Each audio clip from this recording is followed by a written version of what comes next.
자, 구약 1권, 자, 사과, 출애굽기, 우리 함께 보겠습니다. 오늘 레슨 1, 먼저, 모세를 부르심입니다. 모세의 부모는, 그를 숨겨서 이제 석 달이나 기르게 됩니다. 더 이상 숨길 수 없게 되자 갈대 상자에 역청과 송진을 발라서 또 하나의 어떤 방주를 만들고요. 거기에 아이를 담아서 강가 갈대 사이에 놓아두게 됩니다. 그리고 바로의 딸이 우연히 또 그것을 발견하여서 모세는 이제 목숨을 건지게 되죠. 자, 이것을 통해서 모세의 이름이 물에서 건짐받다라는 뜻의 모세라는 이름을 붙여지게 됩니다. 그래서 앞서 이야기한 대로 노아의 방주와 같은 또 하나의 어떤 구원의 모형을 우리에게 보여주고 있는 것이죠. 그리고 그가 실제 당신이 그렇게 구원받았을 뿐 아니라 다른 사람들 구원하는 자로 또 그렇게 서게 될 것에 대해서 우리는 보게 됩니다. 자, 애굽 사람으로 이제 크게 되었는데요. 이제 어느새 모세는 어른이 되고요. 자기 민족이 겪는 고된 현실을 목격하게 됩니다. 아마도 유모였던 자신의 친모를 통해서 자신이 애굽 사람으로 크지만 사실은 이스라엘 백성이다라는 것을 알게 되었을 겁니다. 그리고 나서 그들이 겪는 어떤 현실들에 대해서 자신이 뭔가 스스로 구원자가 되어야 된다라는 것들을 생각을 했을 것입니다.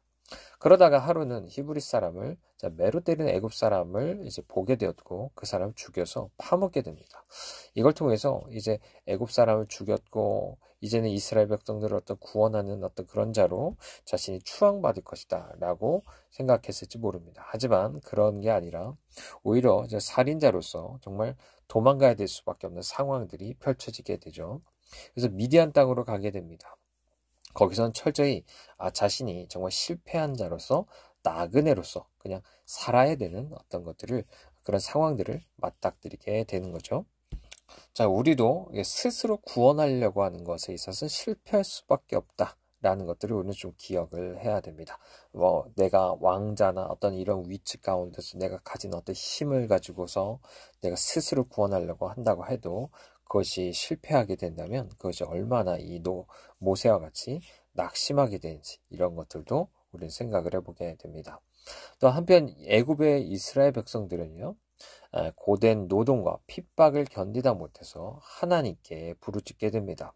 그리고 하나님은 그들의 신음을 들어주시고 자신이 그 족장들과 세운 언약을 기억하셔서 모세라는 구원자를 예비하게 되십니다.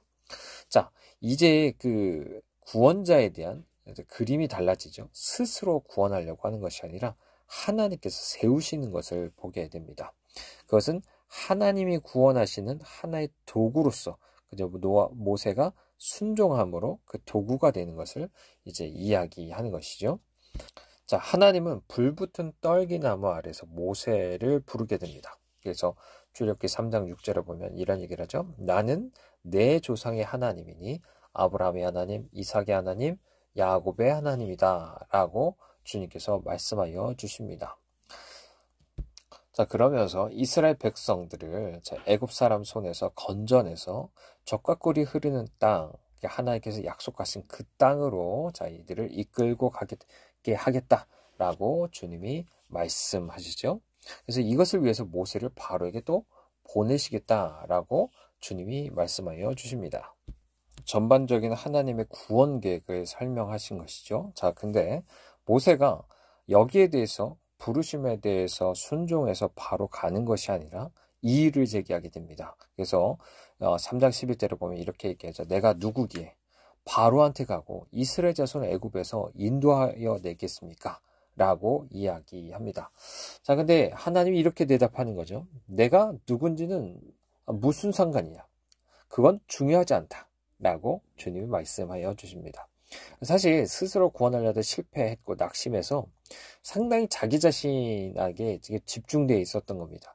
내가 구원하려고 했다가 내가 실패했다는 것 때문에 상당히 열등감에 사로잡혀 있는 거죠. 그래서 내가 누구인가 라는 것에 대해서 아주 우월감과 열등감 사이로 왔다 갔다 하는 이런 모습들을 보게 됩니다. 그래서 내가 뭔가 힘이 있으면 내가 할 수 있을 것 같고 이제 실패감에 빠져 난 할 수 없을 것 같고 이런 어떤 모습들을 참 보여주는 거죠. 하지만 정말 중요한 건 뭐냐면 하나님이 모세를 보내셨고 그와 함께 하시겠다라는 사실입니다. 자, 그러니까 이제 모세가 다시 묻게 되죠. 그러면 자, 나를 보내시고 나와 함께 하신다는 그 하나님이 누구시기에 내가 거기에 보냄을 받아야 되고 이스라엘 자손도 애굽에서 이끌어낼 수 있는가라는 어떤 근본적인 질문을 하게 되는 겁니다. 자, 그래서 모세가 하나님의 이름을 물었을 때, 자, 이것은요, 하나님 어떤 분인지에 대해서 알고 싶다는, 단순한 어떤 정보가 아니고요. 그래서 경험적으로 정말 알고 싶다라는 걸 말하고 있는 것입니다. 자, 하나님은 모세한테 이런 말씀하시죠. 나는 스스로 있는 자다. 다른 말로 말하면 나는 나다라고 주님이 말씀하여 주십니다. 자, 이것만으로 충분한 대답이 될 겁니다. 아, 그분이 나와 함께 계신다. 라는 것을 이제 알게 되는 것이죠. 자, 우리도 그것을 기억할 필요가 있습니다. 우리에게 중요한 건 나와 함께 하시는 그분이 누구신가라는 거죠. 이것을 알 때 비로소 우리는 나와 상관없이 정말 우리는 그 부르심 앞에 우리 순종하게 됩니다. 하지만 모세는 세 번째 이의를 또 제기하게 됩니다. 그들이 저를 믿지 않으면 어떻게 합니까? 라고 이야기를 하죠. 그래서 그를 믿을 수 있는 어떤 증거로서 자, 세 가지 이적을 보여주게 합니다. 각각의 이적은요, 하나님의 사자로서 이 모세의 어떤 그런 위치를 이제 보여주고요. 그리고서 약속을 성취하실 하나님의 그 능력을 지금 보여주시게 됩니다. 자, 이를 통해서 모세에 대해서도 받아들이고 모세가 하는 어떤 그 이야기, 이 모든 것도 이제 믿을 수 있게 하는 것이죠. 자, 그럼에도 불구하고 모세는 또다시 변명을 합니다. 제가 말주변이 없습니다. 그래서 4장 10절에 보면 나는 입이 뻣뻣하고 혀가 둔한 자입니다. 라고 이야기합니다. 그렇자 하나님이 이렇게 얘기하시죠. 그에게 할 말을 내가 가르쳐 주겠다. 라고 주님 말씀하십니다. 그러나 또 한 번 이제 모세는 여전히 못 가겠다라고 버팁니다. 하지만 하나님은요, 참 인내하면서 자신이 부른 사람 끝까지 설득하시는 것을 우리는 보게 됩니다. 마치 이것은 우리의 앞서 얘기했던 어떤 열등감과 우월감에서 벗어나서 하나님 중심의 믿음으로 나가게 하는 어떤 과정이다라고 볼 수 있을 텐데요. 자, 하나님은 결국에 모세의 형 아론을 대변인으로 함께 보내서 모세를 대신해서 말하게 하겠다라고 해서 겨우 모세는 이제 마침내 아론과 함께 애굽 땅으로 돌아가게 됩니다. 그래서 모세는 이스라엘 자손의 모든 장로 앞에서 이적을 행하게 되고요. 그들은 하나님께서 우리를 정말 보살피신다, 우리를 기억하신다는 사실에 대해서 머리를 숙여 경배하고 감사하는 모습을 우리는 갖게 됩니다.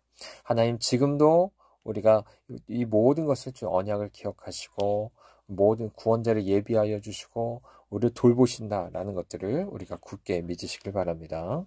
레슨 2입니다. 애굽 탈출 하나님의 위대한 구원. 자, 모세와 아론은요, 바로에게 가서 하나님의 말씀을 전합니다. 5장 1절에 보면 이런 얘기하죠. 이스라엘 하나님 여호와께서 이렇게 말씀하시기를 내 백성을 보내라. 그러면 그들이 광야에서 내 앞에서 절기를 지킬 것이니라 라고 하셨습니다. 자, 여기에서 중요한 건요, 자, 출애굽의 목적입니다. 자, 이것은 그저 어떤 종으로부터 해방하여 주는 문제가 아닙니다.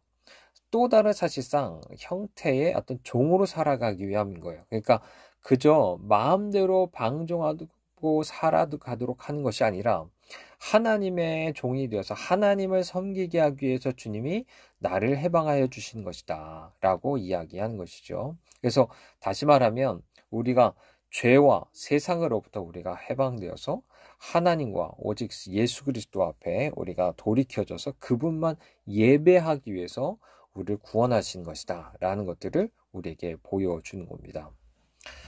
자, 하지만요, 바로는 그 말을 바로 거부합니다. 5장 2절 보면 이런 얘기하죠. 여호와가 누구기에 내가 그 목소리를 듣고 이스라엘을 내보내겠느냐. 나는 여호와를 알지 못하니 이스라엘을 보내지 않겠다라고 말합니다.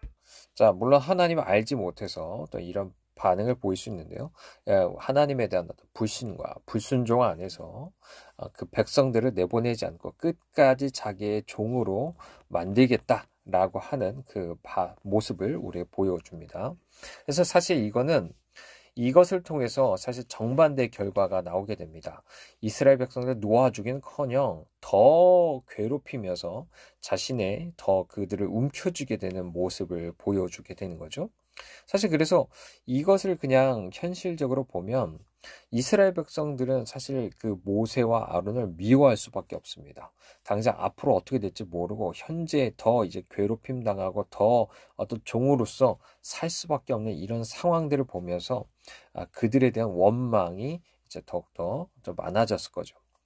자, 뭔가 잘못된 듯 보여도요, 이게 사실 하나님의 계획의 핵심이었다는 것을 우린 알아야 됩니다. 하나님은 우리가 이해하지 못하지만 분명한 하나님의 계획 안에서 이 모든 것을 이끌고 계신 거죠. 하나님은 이스라엘 자손과 애굽 사람 모두가 하나님의 능력과 그 영광을 경험하게 되길 원하세요. 그렇게 알기를 원하시는 것입니다. 그래서 자, 이제 바로를 끊임없이 완악하게 하시는 거고요. 그걸 통해서 바로 애굽의 재앙들을 내려서 그 안에서 하나님의 영광과 능력을 나타나게 하신 것이다 라고 할 수 있습니다. 자, 그러면 하나님께서 내린 이 10가지 재앙들의 모두 의미가 있다는 것을 우리는 생각을 해야 되는데요. 사실 이 재앙이라고 하는 건 애굽에 있는 신들과 특히 거기에 이제 바로도 포함되죠. 자, 이들과의 전쟁을 의미하고요. 자, 그것에 대한 어떤 심판을 우리에게 보여주고 있는 것입니다. 자, 모세가 이런 얘기를 하죠. 자, 이스라엘 하나님 여호와께서 이렇게 말씀하시기를 이라고 말하니까 바로 뭐라고 하냐면 애굽 왕이 그들에게 이르되 라고 이야기하죠. 자, 이와 같이 하나님의 바로 또는 애굽의 다른 신들과 정말 상대하고 있는 이런 모습들을 우리에게 비춰주고 있는 것입니다. 자, 모세 아론이 처음에 바로 앞에서 자, 아론의 지팡이를 던져갖고 뱀이 되게 했을 때 애굽 요술사들 똑같은 기적을 일으키게 됩니다. 자, 하지만 그러나 아론의 지팡이가 그의 지팡이를 삼키도록 해서 이스라엘 하나님이 정말 더 큰 능력을 가지신 정말 어떻게 보면 전능하신 유일한 하나님이신 것을 분명히 보여줍니다. 하나님이 승리하신 거죠. 하지만 바로는요, 끝까지 고집을 부리면서 그 사실을 인정하지 않습니다. 그래서 그 다음에 또 다른 재앙들이 계속 찾아와서 결국에 10가지 재앙이 내리게 되죠. 그리고 재앙은 애굽 사람에게 한 영향을 미치게 되고요. 이스라엘 자손에게서는 해를 입지 않는 이렇게 구별돼서 보호를 받는 이런 어떤 경향들을 보이게 됩니다. 물론 초반에는 같은 영향 미치는 게 전혀 없었던 건 아니죠. 어쨌든 바로는 이스라엘 백성들을 내보내 주겠다고 말을 했다가 이제 재앙이 멈추면 다시 고집 부리고 또 다른 재앙을 맞이하는 것들을 계속 반복하게 되는데요. 이걸 통해서 하나님의 더 큰 능력과 영광을 나타낼 수 있는 하나의 증거의 기회가 되고 있는 것을 보게 됩니다. 그리고서 마지막 10번째 재앙 가서 마다들이 죽자 비로소 마음을 바꾸어서 하나님의 장자라고 말할 수 있는 마다들이라고 말할 수 있는 이스라엘 자손들을 떠나게 하게 된 것이죠. 자, 이것을 통해서 하나님께서는 정 이스라엘 백성들만이 아니라 온 세계 가운데 당신만의 유일한 하나님이신 것을 그런 영광과 능력을 주님 나타내 주셨습니다. 마지막 재앙 때는요, 다른 때와 달리 이스라엘 백성들이 또한 또 하나님 앞에 순종함으로 행하는 것들이 필요가 있었는데요. 자, 언약 공동체에 속하고 또 죽음의 위협에서 벗어나기 위해서는 자신들의 믿음을 보여야 됐습니다. 거기에 그만한 행함이 있어야 되는데요. 그게 무엇이었냐면 집마다 1년 된 흠없는 순컷 어린 양을 잡아서 그 피를 좌우 문설주와 임방에 발라야 했다는 것이죠. 자, 그리고 나서 그날 밤에 잡은 양의 고기를 구워서 무교병과 쓴나물과 함께 먹되 길 떠날 준비를 하는 모습으로 급히 먹어야 됐습니다. 자, 이때 마다들을 치는 여호와의 손길을 피하려면 6월절 어린 양의 피로 보호를 받아야 됐습니다. 그것을 통해야만 그 안에 있어야만 죽음이 이제 지나가게 되는 것들을 말하고 있는 것이죠. 사실 이제 이스라엘 백성들도 애굽 사람들과 똑같이 심판받아서 정말 죽을 사람들입니다. 그런 죄인들이죠. 하지만 이제 순종함으로 예수 그리스도의 보혈을 이제 의지하였기 때문에 그 죽음이 넘어간 것이다 라고 말할 수 있는 것이죠. 자, 이후로 6월절은 유대인이 매년 지키는 절기가 됩니다. 그리고 나서 애굽을 탈출할 때 하나님께서 보여주신 이런 위대한 구원을 기념하며 영적인 이 종교적인 한 해를 시작하는 이제 그런 어떤 절기를 갖게 됩니다. 우리에게서도 마찬가지죠. 이 언약 공동체의 첫 시작은 무엇인가? 바로 이 예수 그리스도의 보혈을 의지함 속에서 죽음이 지나간 것. 여기서부터 시작된다라고 말할 수 있을 거고요. 그렇게 해서 해마다 6월절에 하나님과 관계를 새롭게 하고 자신들이 이 세상에 속하지 않은 이방인이요 나그네다라는 것을 기억하게 됩니다. 그리고 이스라엘 백성들은 이 6월절을 통해서 그래서 자신들이 이런 정체성을 다시 한번 되새기게 되는 것이죠. 레슨 세 번째, 시내산 언약 하나님 백성으로. 자, 애굽에서 가나안으로 가는 길은요, 일직선으로 가면 한 400km 정도에 불과합니다. 그래서 가축대를 몰고 아이들과 같이 걸어도, 자, 안식일을 빼면 거의 4주 정도, 그러니까 한 달 정도면 갈 수 있는 거리입니다. 자, 하지만 하나님께서는 이스라엘 백성을 그 길로 이끌지 않으십니다. 자, 13장 17절 말씀처럼, 자, 이 백성이 전쟁을 하게 되면 마음을 돌이켜서 애굽으로 돌아갈까 하셔서 자, 그곳으로 인도하지 않으시게 됩니다. 그래서 하나님은 홍해를 건너 돌아가는 광야길로 인도하시게 되는 거죠. 자, 근데요, 자, 이스라엘 백성을 내보낸 후 바로가 마음이 변해서 이스라엘 백성들을 뒤쫓게 됩니다. 자, 이때 하나님은요, 구름 기둥으로 이스라엘 백성들을 보호하여 주시고 또 모세로 하여금 홍해를 가르게 하십니다. 자, 이것은 고린도전서 10장 1절, 2절에서 이야기하는 것처럼 세례와 연결해서 우리는 생각을 해볼 수 있죠.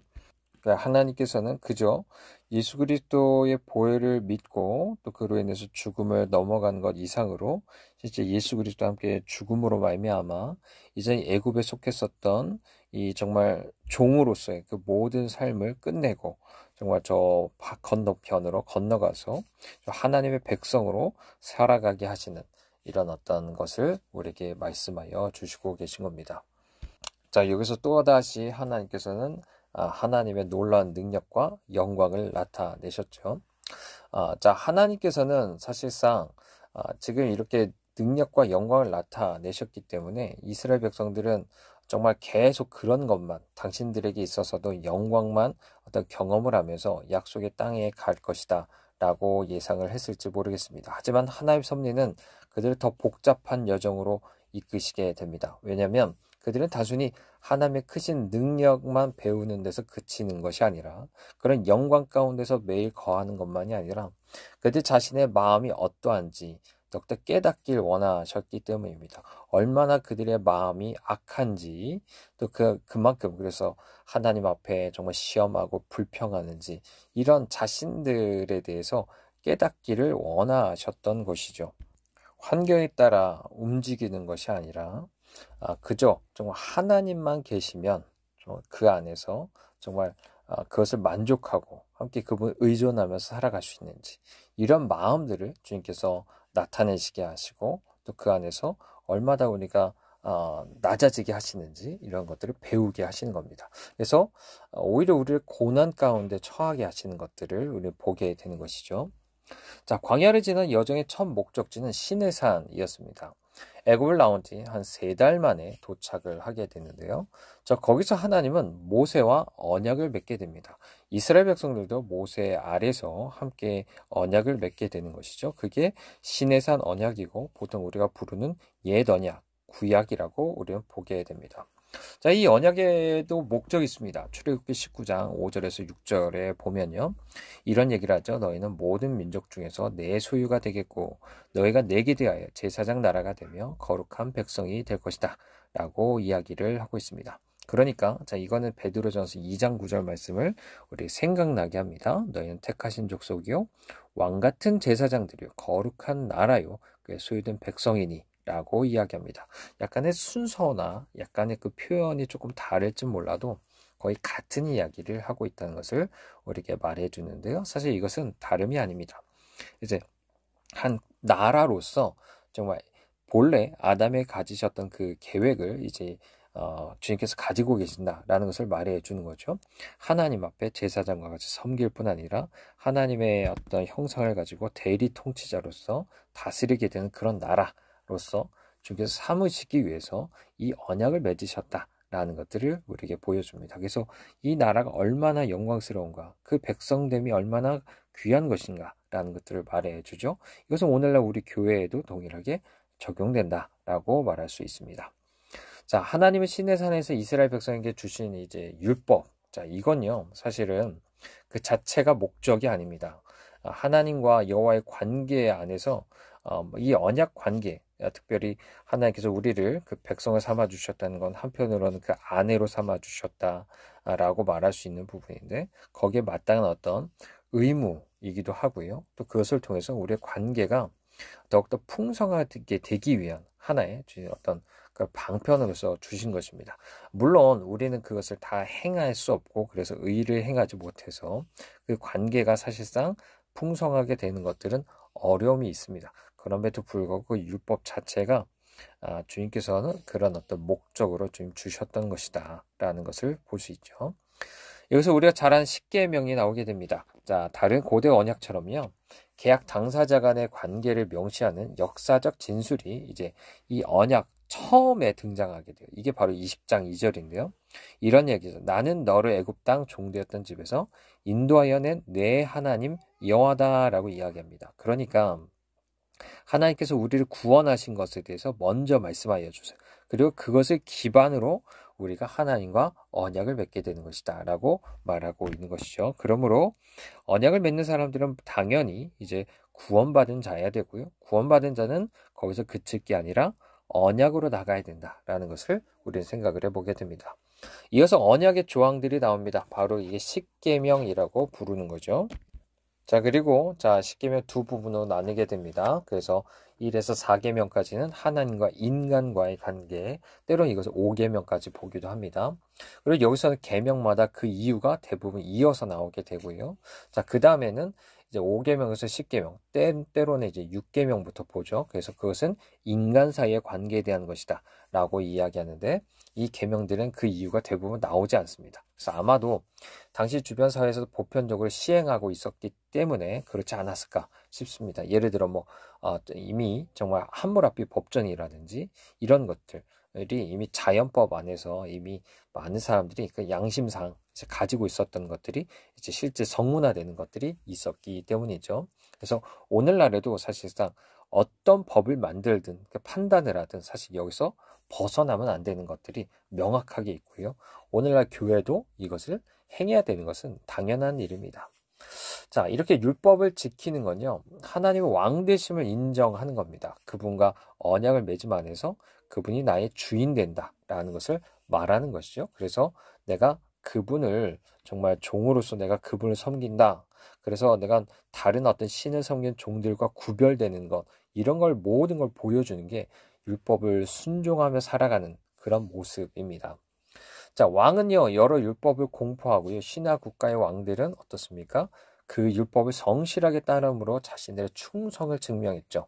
우리도 마찬가지입니다. 마땅히 하나님 앞에 그 언약을 따라 그렇게 행하는 것이 맞는 것이죠. 자, 여호와께서는 이렇게 언약을 세우시고요. 이스라엘 자손은 또 제단을 쌓고 번제와 화목제를 드리면서 여호와께서 정하신 율례를 받아들이게 됩니다. 그래서 24장 7절에 보면 이런 얘기를 하죠. 모세가 언약서를 낭독하고 나서 백성이 듣고 그들은 여호와의 모든 말씀을 우리가 준행하겠다라고 화답을 하게 됩니다. 사실 이들은 자신 안에 똑같이 사실 모세와 같은 잘못된 어떤 그 자긍심이 있다고 해야 될까요? 이런 것들이 있었던 것 같습니다. 사실은 자신을 알지 못하는 거죠. 우리 그만큼 무력한 존재인데 그것을 알지 못하고 충분히 자기가 그것을 행할 수 있겠다. 의로서 하나님 앞에 나갈 수 있겠다라고 잘못된 생각을 하고 있는 겁니다. 사실 우리는 그럴 수 없다라는 것을 우리 기억하시고, 우리의 의는 오직 예수 그리스도를 믿는 믿음 안에서 나오는 것이고, 하나님 앞에 우리가 새로운 그렇게 된 새 언약 안에 우리가 참여해야 된다라고 볼 수 있습니다. 자, 이런 언약의 피를 백성들에 뿌린 후에 백성을 대표하는 모세, 아론, 그리고 나답과 아비후, 또 장로 70인이 올라가서 하나님을 뵙고 언약 승인 과정을 완수하여서 하나님 앞에 먹고 마시게 됩니다.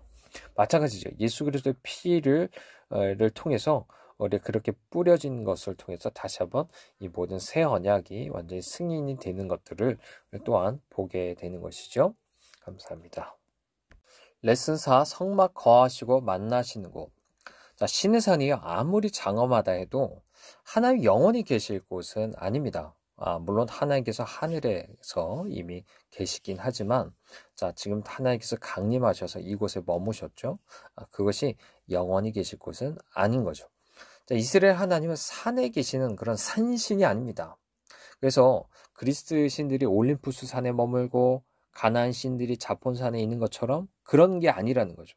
그래서 우리가 또한 어떤 평지에서 그런 산이 없을 때 바벨탑 같은 걸 쌓아서 그렇게 그곳에 머물게 해야 되는 그런 분이 아니다라는 것들을 우리는 생각을 해야 됩니다. 자, 하나님은요, 모세와 대면한 동안에 또 대면한 후에 자, 성소 곧 성막을 어떻게 지어야 될지 아주 자세하게 주님이 알려주십니다. 자, 하나님은 사실 신의 산에 단 한 번만 만나고 말기 원하는 것이 아니셨어요. 그들 가운데 거하시면서 그들과 함께 주님 머물기 원하셨던 것입니다. 그래서 성막을 주님 알려주시고 그것에 대해서 실제 그것을 짓게 만드시는 것들을 보게 되죠. 이것은 다시 한번 에덴 동산이 그들에게 회복되는 것을 우리가 보여주고 있는 겁니다. 단순히 아브라함 때부터 있었던 제단을 넘어서 성막 가운데 주님께서 거하심으로 말미암아 정말 다시 한번 그들이 그 에덴 동산으로 주님 초대됐다라는 것들을 우리는 생각을 해볼 수 있게 됩니다. 자, 성막 건축으로 출애굽기는 마무리됩니다. 사실 이건 고대 근동의 방식과 같은 것인데요.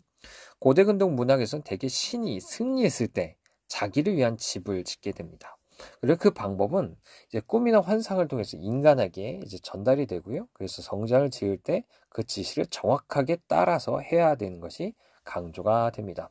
출애굽기도 참 비슷한 논리 구조를 담고 있어요. 그래서 하나님께서 애굽 사람들과 그 우상들에 대해서 좀 승리하셨죠. 그리고 그 결과로 인해서 자, 그러고 나서 여호와께서 성막을 짓게 하시는 겁니다. 그래서 그 방법을 친히 주님께서 알려주시고 그렇게 행해 가는 것들을 보게 되는 것입니다. 자, 이것은 주님께서 부활하셔서 모든 것을 승리하시고 나서 교회 안에 주님께서 그 성전 삼으시는 것들을 우리가 다시 한번 내다보게 만드는 것입니다. 자, 이렇게 지어진 여호와의 처소는요, 두 가지 이름, 그러니까 하나는 성막 그리고 회막이로 불리게 되는데요. 이것은 이제 두 가지 기능이 있다는 걸 말해 주는 겁니다. 그래서 첫 번째는 자, 하나님이 머무시는 곳이다 라는 거고요. 동시에 하나님과 그 백성이 만나는 곳이다 라고 하는 것입니다. 그러니까 하나님이 저기 계시는구나, 하나님이 이름을 두셨고 그래서 하나님 임재가 있는 곳이구나 라는 것을 아는 것이죠. 그리고 나서 그곳에 그래서 찾아가서 나아가서 하나님과 만날 수 있는 곳이라고 할 수 있습니다. 자, 이렇게 하나님께서 머무신다는 건요, 자, 하나님 구속 역사 안에서 사실 처음으로 등장하게 되는 겁니다. 에덴 동산조차에서도 하나님은 사실 아담과 하와를 주기적으로 찾아오셨지 함께 살지는 않으셨습니다. 근데 이때부터 하나님은 임마누엘, 그리고 우리와 함께 계신 하나님이 되셨다라는 것들을 우리에게 보여주는 겁니다.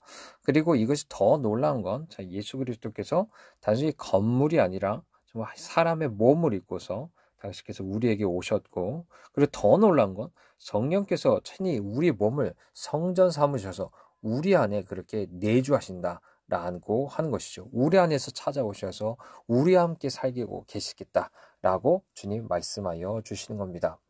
자, 물론 하나님이 함께 하신다는 건 죄인들의 좋은 소식은 아닙니다. 따라서 이 성막은 사실 두 가지 상징을 담고 있게 되죠. 자, 첫 번째는 하나님과의 어떤 연합, 그죠? 그분과 함께 연합하고 함께 그분과 함께 동행하는 것들, 그 안에서 누린 친밀함, 이런 것들을 나타내고요. 또 한 가지는 거룩한 하나님과 죄인들을 분리해서 그들을 보호하는 것입니다. 그들이 거룩한 하나님의 이 영역으로 넘어와서 죽지 않도록 하는 어떤 그런 것이죠. 자, 성막은 이스라엘 진영 한가운데 있었습니다. 어떤 그런 동심원을 한번 그려보신다면 그 진영 안에 한가운데 있었고, 자, 그것을 중심으로 움직이고 또 함께 그 가운데 머물렀었다라는 것들을 보게 되죠. 성소에서 멀리 떨어진 장소일수록 거룩함이 덜한 곳이었습니다. 그리고 그 중에 가장 거룩한 곳은 지성소, 그 다음에 지성소, 그리고 그리고 성소, 그리고 나서 성막의 뜰, 이렇게 되죠. 그래서 이처럼 하나님께서는 그의 거룩하심으로 인해 죄인들을 소멸하지 않도록 가장 거룩하게 구별된 곳에 계시게 되는 것을 우리에게 보게 됩니다. 자, 하지만 하나님께서는 그곳으로 그치는 것이 아니라 다른 성소와 또 뜰, 그리고 모든 진안에도 사실은 그것들이 다 거룩함이 더 확장되고 그로 인해서 하나님의 임재하심도 확장되길 원하셨다라는 것들을 우리는 생각을 해볼 수 있습니다. 오늘날도 마찬가지죠. 예를 들어 우리 영혼육을 또 비슷하게 우리가 비유할 수 있는데 주님께서 우리 영 안에 주님께서 거하시지만 혼과 육 안에도 주님께서 그것들을 확장해 가시기 원하신다라는 것들을 우리 생각을 해볼 수 있고요. 물론 그렇기 때문에 이 안에서 육신 자체가 더럽다 이렇게 볼 건 아니고요. 다만 아직 그 거룩하심이 이제 머물지 못하고 있다. 하나님의 임재하심이 머물지 못하고 있다. 이렇게 봐야 된다고 생각이 됩니다. 그래서 우리는 계속적으로 하나님 앞에서 바른 어떤 거룩함에 대한 어떤 개념을 가지고 우리는 살아가야 될 줄 믿습니다. 레슨 5. 자비롭고 신실하신 하나님. 자, 출애굽기에서 여호와께서는요, 성막을 건축하는 명령하는 부분이 여호와께서 말씀하셨다 또는 명령하셨다라는 문구로 시작하는 6개의 문학 단위로 이루어진 것이 있는데요. 이것은 단순한 우연이 아닙니다. 또 마지막 7번째 부분은 안식일에 초점을 둔 명령이 나오죠. 이건 천지창조랑 성막의 건축과 이제 상당히 비슷하다라는 것들을 우리에게 보여줍니다. 상당히 이제 비교를 해보면 유사한 동사 구문들이 반복해서 나오게 되고요. 실제 천지창조 마지막에 하나님이 지으신 모든 것을 보시니 보시기에 좋았더라라는 표현이 나오는데요. 성막이 완성된 후에도 이런 표현이 등장하는 것들을 보게 됩니다. 이 성막된 어떤 교회가 완성됐을 때도 동일한 이런 어떤 표현이 할 만하다라는 것들을 우리는 보게 됩니다. 자, 하나님께서요, 7째 날을 복되게 하셨듯이 또 모세 또한 성막 건축을 모두 마치고 나서 또한 백성에게 복을 빌어주는 것들을 보게 되는데요. 자, 성막이 첫째 달 초하루에 완성된 건 역시 우연이 아닙니다. 성막 완성은 이스라엘 백성의 새로운 출발을 의미하고 이스라엘을 통해서 새로운 인류가 나타났음을 보여주는 사건이기 때문인 거죠. 또 성소에 놓인 등잔대와 분향단을 통해서 매일 작은 모형으로 재현된 불과 구름, 곧 하나님의 영광은 성막이 완성되자마자 이제 회막 위에 임하게 됩니다. 자, 이건 이스라엘 백성이 완성한 성막을 하나님께서 인정하신다라는 그런 표시였죠. 그리고 언제 장막을 치고 머무를지, 언제 장막을 걷어서 떠나야 할지도 알려주는 그런 표지가 됩니다. 자, 회막은요, 움직이는 신의 산이 되어서 그곳에서 하나님이 모세를 만나고 또 자기 백성을 위해서 가르침을 주시는 그런 곳이 됩니다. 자, 우리는 여기서 교회 완성의 꿈을 보게 됩니다. 교회 안에서도 그것이 완성된다면 하나님의 영광이 이렇게 머무는 곳이다. 정말 우리도 움직이는 그런 하나님의 성전이 되어서 살아갈 수 있을 것이다. 라는 것을 우리는 보게 됩니다. 그리고 나서 우리는 그곳에서 정말 하나님을 만날 수 있고 하나님과의 그런 언약을 맺으며 그분 안에서 가르침을 받아 좀 거룩하게 살아갈 수 있다라는 것들을 우리는 이제 꿈꾸게 됩니다. 자, 앞서 살펴본 대로 천지창조와 성막의 완성이 상당히 유사하고요. 또 성막의 새 창조를 의미한다면 성막을 통해서 하나님의 계획이 선포되자마자 또 다른 타락이 뒤따르는 것도 상당히 당연합니다. 그죠? 창세기 1장 2절에서도 천지창조가 마무리되자마자 3장에서 타락이 이어졌던 것처럼 말이죠. 그래서 하나님께서 성막 건축을 지시하신 후에도 이런 사건이 터집니다. 바로 이게 출애굽기 32장, 34장에 나오게 되는데요. 자, 하나님이 계시의 성막을 만들기도 전에 이스라엘 백성들은 바로 언약을 깨뜨리고 여호와를 떠나 다른 신을 섬기게 되는 모습을 보여줍니다. 얼마나 우리가 연약한지를 보여주는 거죠. 조금 전에 내가 하나님의 율법을 다 지켜 행하겠다고 말했지만 사실은 이렇게 쉽게 언약을 깨뜨리고 우상 숭배하는 게 바로 우리 자신이다 라는 것들을 말해줍니다. 자, 모세가 시내산에 올라간 지 40일이 지나 내려오지 않게 되자 이들은 모세를 대신해 주기를 수 있는 새로운 시인을 이제 요구하게 됩니다.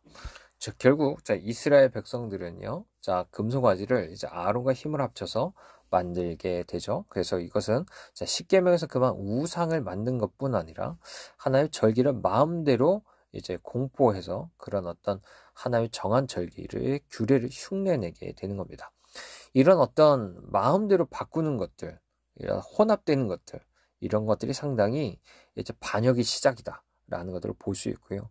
결국 그것은 우상 숭배로 가는 길이 될 수밖에 없다는 것을 우리 보여줍니다. 이 혼합주의 안에서 더 분명한 어떤 우상주의 숭배로 나갈 수밖에 없다라는 것을 말해 주는 거죠. 자, 산에서 내려온 모세는요, 백성들이 죄에 빠진 모습을 보고는 십계명에 새겨진 두 돌판을 던져서 깨뜨립니다. 자, 이것은 언약을 파기하고 무효화했다는 거죠. 마치 언약을 맺으려 작성한 언약서를 찢어버리는 것과 같은 것입니다. 백성들이 저지른 죄는 언약을 깨뜨린 행동이었다, 이런 뜻을 가지고 있는 거죠. 자, 근데 감사하게도 자, 이스라엘 백성들과 또 그 족장들을 맺은 언약을 지키려는 하나님의 이런 신실하심, 또 모세 중재에 힘입어서 이스라엘 백성들은 사실 다시 한번 그런 자비를 힘입게 됩니다. 그래서 하나님이 다시 한번 언약을 맺으시면서 당신 자신이 이렇게 계시하여 주십니다. 출애굽기 34장 6절에서 7절에 보면 여호와라 여호와라 자비롭고 은혜롭고 노하기를 더디하고 인자와 진실이 많은 하나님이라 인자를 천대까지 베풀며 악과 과실과 죄를 용서하리라 라고 주님 말씀하여 주십니다. 하나님께서 이렇게 새로운 언약서를 준비해 주십니다. 그러고는 다시 한번 그들 가운데 함께 있겠다고 주님 말씀하여 주십니다. 자, 이렇게 해서 출애굽기 35장에서 44장에는 자, 그대로 하나님께서 말씀하신 대로 성막이 완성되는 것들을 보게 되고요. 그리고 하나님께서 그 성막에 임하심으로 하나님의 약속은